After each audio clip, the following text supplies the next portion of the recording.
Muli na namang nagbabala ang China kaugnay sa kaoperasyon sa depensa sa pagitan ng Pilipinas at Canada kung saan ang kasunduan ay nagbibigay ng legal na balangkas para sa mga tropa ng bawat bansa na lumahok sa magkasanib na pagsasanay at mga pagsasanay militar sa teritoryo ng isa't isa. Ayon sa China, hindi dapat umano ito tumutok sa China o makapinsala sa interes ng China. Alamin ang buong detalye mamaya. At sa ibang balita, magsasagawa ang sandatahang lakas ng Pilipinas ng isang constructive naval surface fire support drill sa Pag-asa Island sa West Philippine Sea na magbibigay daan sa mga militar na umangkop sa mga bagong hamon at mga banta sa kasalukuyan. Kaya't para malaman ang buong detalye ay tumutok at makinig na mabuti.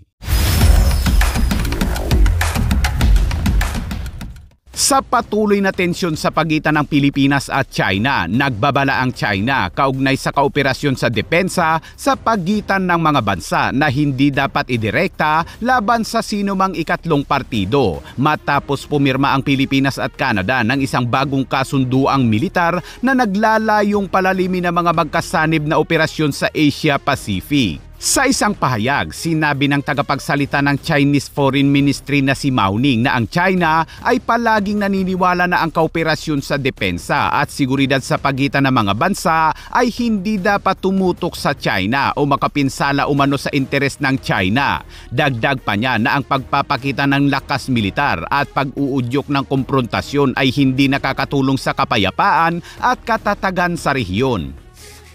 China always believes that countries' defense and security cooperation should not target any third party or harm their interests. To flex muscle and start confrontation in the region doesn't help the regional peace and stability.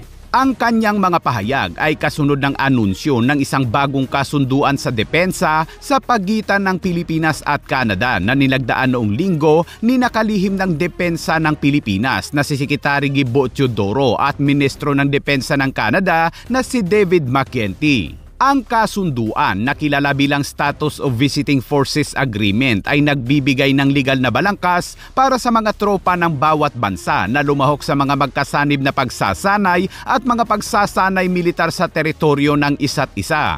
At sa ibang balita, sa patuloy na pagpapalakas ng Pilipinas, magsasagawa ang sandatahang lakas ng Pilipinas ng isang constructive naval surface fire support drill sa Pag-asa Island sa West Philippine Sea bilang bahagi ng AFP Joint Exercise ngayong taon na dagit pa. Sinabi ni AFP Chief of Staff General Romeo Browner sa isang panayam sa seremonya ng pagbubukas para sa joint exercise na gagamit ang Armed Forces of the Philippines ng mga asset sa lupa, himpapawid at dagat sa panahon ng drill sa Pag-asa Island na isa lamang sa ilang mga pagsasanay sa ilalim ng dagit pa.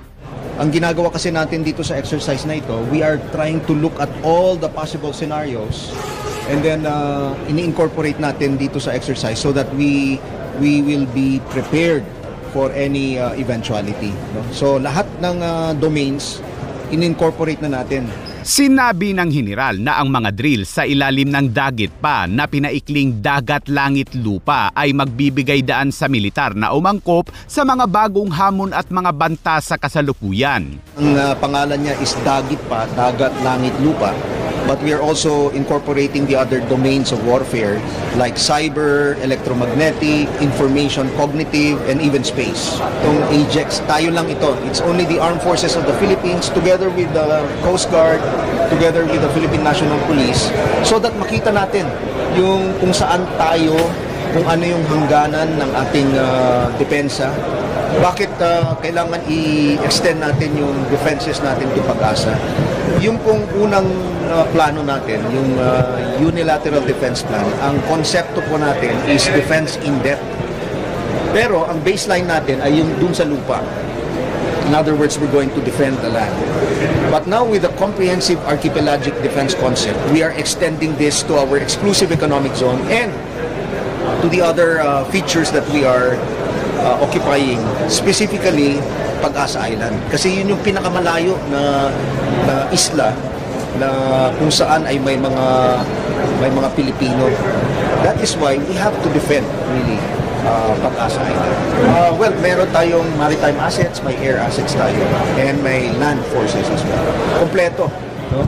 complete package, in other words. So dahil nga nakita natin na may cyber component, may electromagnetic, may drones, so paano tayo makikipaggera pag drone warfare ang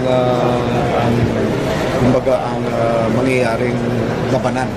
Katulad ng nakikita natin ngayon sa Ukraine, sabi nga nila ngayon pagka nakita ka, you are already considered dead pag nakita ka. Dahil nga yung drones, aerial drones, surface drones, underwater drones, can hit any target. Basta nakita ka, kayang-kaya nilang tirahin ka. So, anong malaking component po ng ating defense? Counter drones. So, yun po yung isang example ng mga bagong taktika na kailangan natin ipasok sa ating depensa. Last year, yung Ajax natin, we also had a similar scenario in Kota Island. Magkakatabi lang yun Kota, Pag-asa, and nakita natin na nandun lang sila, nagmamasid. Nanonood lang sila. I was there. Kaya't kitang-kita po natin. Pinanood ko yung exercise na yun, and on the horizon, makikita mo yung mga barko ng China, nanonood, nagmamasid sila. Pero hindi naman sila nakialam dun sa exercise. We will be using our own resources for this exercise, Ajax Dagupan. Kasi kailangan natin malaman kung ano yung mga our capabilities and our gaps, kung ano yung kakulangan. So that dun tayo ulit magpaplano kung paano natin mapupunan itong mga gaps na mapapansin natin itong exercise. Yes, sir. Thank you.